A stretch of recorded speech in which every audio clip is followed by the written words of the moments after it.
Coming up on today's video, some cards you should be watching.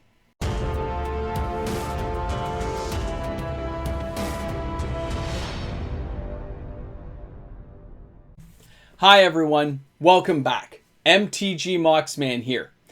Guess what guys, the reserve list is kind of a crazy thing. Remember, it's a group of cards that are never being reprinted. That's the promise that they've made out to us here in the world of Magic. Way to go Hasbro, Wizards of the Coast, so far you've kind of kept your word. But on the reserve list, there are cards that get hot, while other cards are not. Some of these cards go up, some of these cards go down. It's the nature of the game itself. As decks become more and more popular and certain variations become unpopular, that can drive some cards up and some cards down. Knowing where they are in that branch of the market and understanding when to buy and when to sell, we're going to help get you there. So let's take a look at some great cards today on the reserve list with cards to watch. Let's check out card number 1. City of Shadows from the Dark.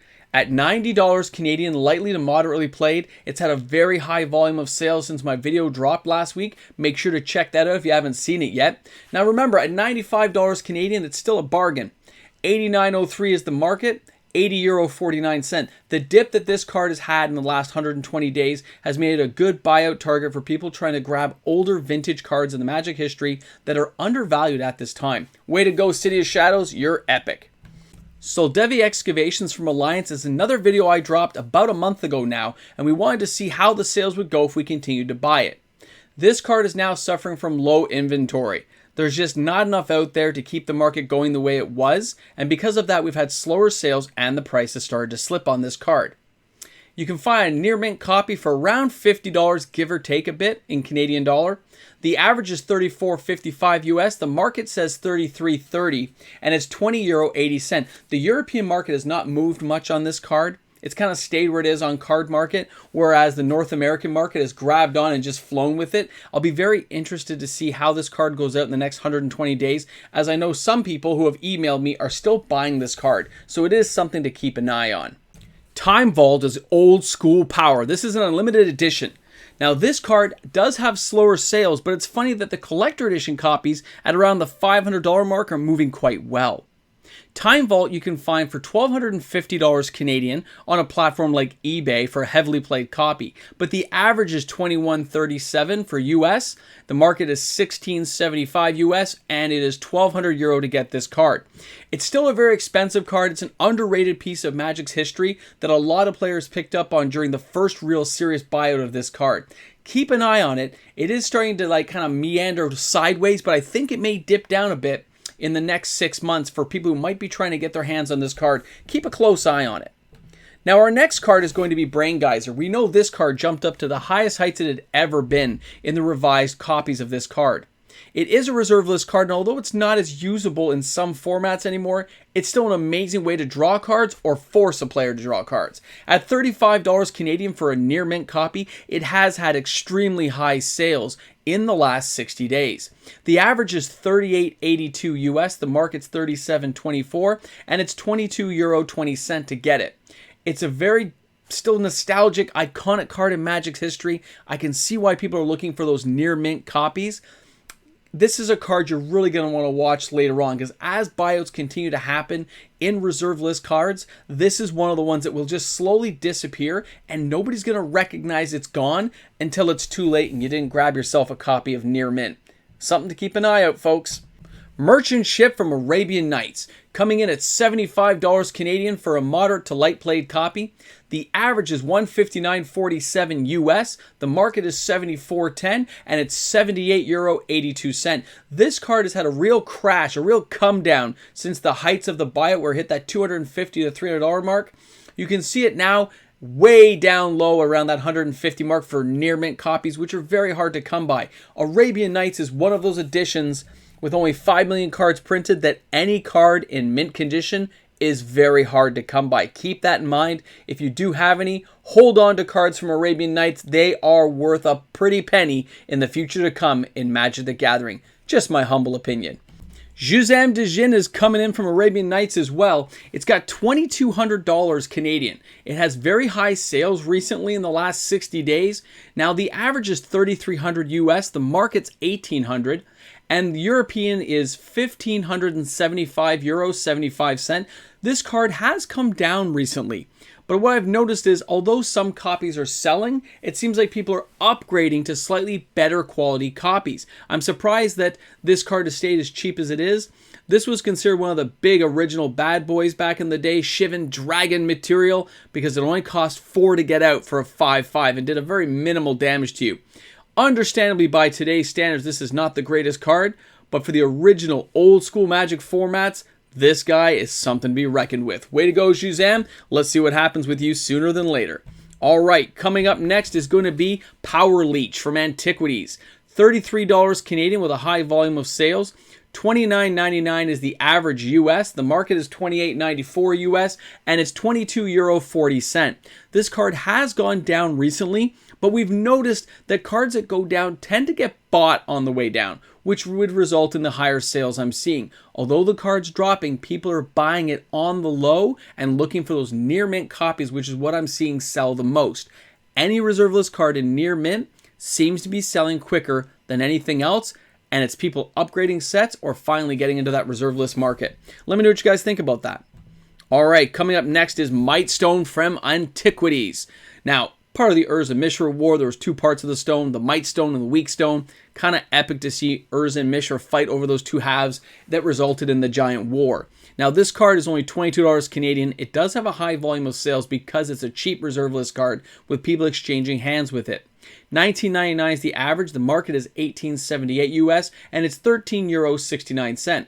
It's kind of evened out in the last 60 days, but this card has fallen pretty high from its original mark of $40. So it's around 50% of what it was at.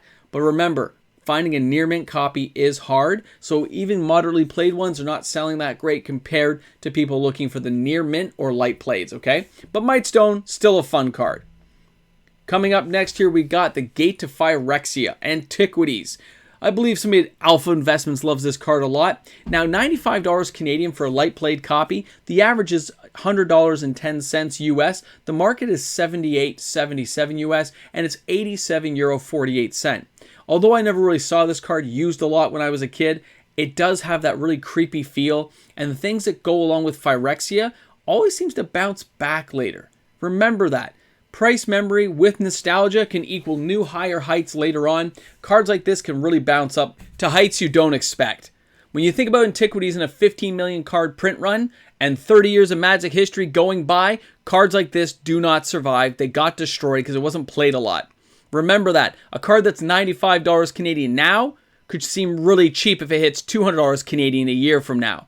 If it's a card you're after, the time to buy is now, not later. Now, let's take a look at a Legends card. Drago from Legends. Not a good card. I never liked it, never used it. 2 blue, 2 black, 3 other for 4/4 first strike. Wow, that's so underwhelming even back in the day. First strike was kind of cool, but the idea that you didn't have anything else to go with them. Oh wait, creatures with Swamp Walk may be blocked as if they didn't have it. We don't care. It is a reserve list card though. You can find this card lightly played for $55 Canadian. The average is $47.99 US. The market is $45.71, and €48 will get you this card. He is starting to fall now. I expect him to continue to fall. Sorry, Drago, you just don't matter that much to people unless they're collecting a set of Legends. Stromgald from Ice Age coming in at $12 Canadian. The average is $11.96 US. The market is $9.82. €9.81 will grab you this card. A fun toy card from Ice Age. He's really small. He can become really big. He wants to be giant size. This card did hit above that $30 US mark, and it's been on a downward slide ever since. Let's keep an eye on him and see where he goes. If he's a card you're after, now's your chance to grab him. Unfulfilled Desires from Mirage. $12 Canadian lightly played. The average is $10.28 US. The market is $10.29 US, and it's €6.48. When you're looking at this Mirage card for 1 blue, 1 black, and 1 other, paying 1 life to draw a card and then discarding is not such a bad effect when you're trying to cycle through a deck or playing in an amazing format like Commander. I think the Unfulfilled Desire card will see a rebound in the near future because let's face it, it's reserve list, it's from Mirage, and it's not coming back anytime soon. So for that reason, Unfulfilled Desires, you are a card to watch, and I can't wait to see what happens to you next. So before we end today's video, let me leave you with a piece of advice. Reserve list cards will continue to get harder and harder to get. Ask yourself this: are there any cards you really want to get? Are there any cards you want to finish a collection of or a set of? Best to keep looking at those cards and seeing which ones are truly important. Because no matter how good a reserve list card is or how bad one is, especially compared to today's cards that Magic is putting out, they're still going to be harder to get. They're still falling prey to attrition, destruction, disappearance. They're going to be hard to find. Keep an eye on those cards you really want. Get them when you have the opportunity, because they may not be there the next time you look. This is MTG Moxman. Looking forward to seeing you all tomorrow. Have a great one. Hey everyone, a big shout out to all my amazing patrons out there. Patrons who make the world go round each and every day on this channel. I thank you for your continued support and understanding as the channel continues to grow. Patrons, you rock. Thanks again, everyone. I'll see you soon. Hey guys, you made it. You're here. But why? Are you hoping for some fancy card to go in the box? Are you new to the channel and just wonder what happens at the end of a video? Is that why you're here? Guess what? Nothing happens. I just clicked the off button. People have just suckered you into being here today. Nah.